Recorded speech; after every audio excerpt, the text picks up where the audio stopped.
За баярлалаа. Та бүхэнд энэ өдрийн ямар амгалан айлтгая. За би бол боловсролын салбарлаас асуулт асуух гээд байна. Монголын ерөнхий боловсролын гадаад хэлний сургалтын чанар өнөөдөр бодтойгоор ямар түвшинд байгаа бид нар харах шаардлагатай байна. Монгол хүүхдүүд өнөөдөр англи болон 2 дахь хэлийг 6-аас 12 дугаар анги хүртэл үзчихсэн. Одоогоор бол 3-аас 12 дугаар анги хүртэл үзэж байна. Нийтдээ 6-аас 9 жилийн гадаад хэлийг үзэж байгаа.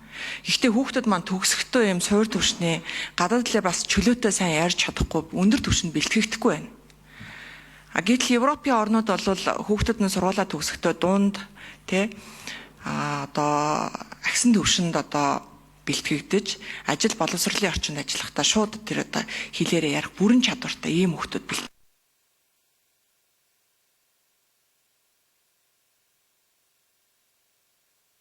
сурж जैन, зааж जैन. Монгол хүмүүс нийтлэгээрээ дунджаараа бол сурах бас өндөр бас чадвартай гэж үздэг.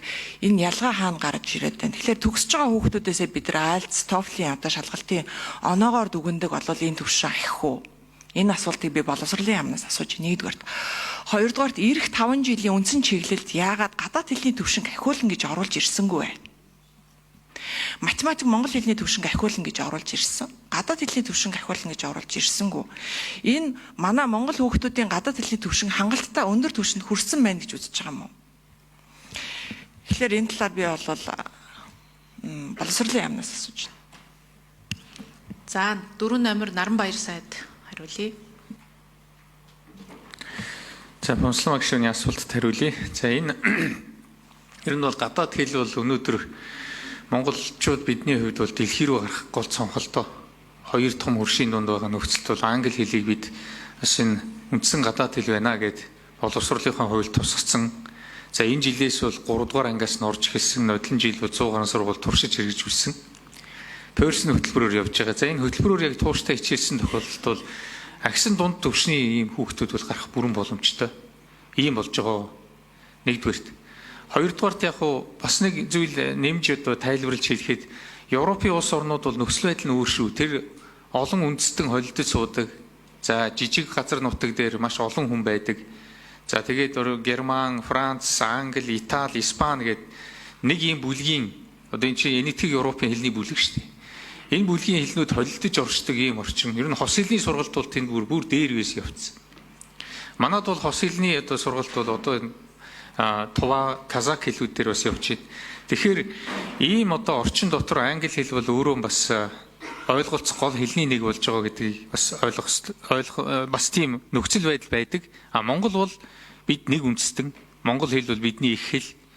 За их хэлээ сайн судалж үзсэн хүмүүс бол мэдээж гадаад хэлийг маш сайн өөр дээрээ тогтоож авч илүү гүнзгий, илүү нарийн бас сурах юм боломжтой болдог. Бид тэглээгээд энэ гадаад хэлний сургалтыг бол хаягдуулж байгаа юм ерөөсөө биш. 3 дугаар ангиас нь зааж эхэлж байна. За орчин үеийн заах арга зүйн шилдэг технологиудыг нэвтрүүлж байна. Түүний зэрэгцээ бас энэ гадаад улс орнуудад англи хэлнийхээ багш нарыг үе шаттай бэлтгэх ажлыг эхлүүлж байна. За түүний зэрэгцээ гадаад улс орнуудаас ч гэсэн native ийм хэлтэй ийм улсуудыг өөрөх ажлуудыг бол төлхөө хэрэгжүүлнэ. Ингэснээр бас энэ хэл гэдэг бол өөрөө хэрэглээний нэг хэсэг байдаг. Тэгэхээр шууд ингэж хэрэглэх боломжийг сургуулийн орчинд үүсгэж native ийм ярьдаг багш нар эднийг орж ирэх юм бол бас боломж нь бас нэмэгдэнэ гэж харж байгаа. Би сая Киргизд очиод ярилцж байхад бас хэлж илээ бас. Киргизийн бас боловсролын яамны улсууд нь бол үгүй танаа монгол хүүхдүүдийн англи хэл их дажгүй сайн биш тэгээд хэлж ирсэн. Тэгэхээр би энэгээр юу хэлэх гээд байна гэхээр бид бас тодорхой хэмжээнд дахиж гарч ийн гэхдээ цаашдаа илүү сайжруулах юм боломжууд бас байна. Тэрийгэл тийм орон зай боломжоо сайн ашиглаж явъя гэсэн ийм л бодлого барина. Зүгээр та ярьж байгаа орос хэлийг бид үндсэн гадаад хэл шиг үзэж ирсэн. Радуга гэдэг ийм сургачгаар үзэж ирсэн. Дандаа дүрм заасаар байгаа л хинж ярьж чаддгүй ийм л хүмүүсийг бэлдсэн шүү дээ. Тэр гашуун сургамжийг бол бид давтаж болохгүй. Ийм учраас Пёрсн гэдэг хөтөлбөрөөр явж байгаа. За энэ бол багшийн маш сайн гарын авлагтай. За сургачдууд нь бол нэлээд сайн боловсрсон юм байгаа. Энийгээ бид үндэсний хөтөлбөр болох ажлыг бас эхлүүлэхээ судалгааг нь хийгээ явж байна. Ямар тач бас 3 дугаар ангиас үзэж эхэлж байна.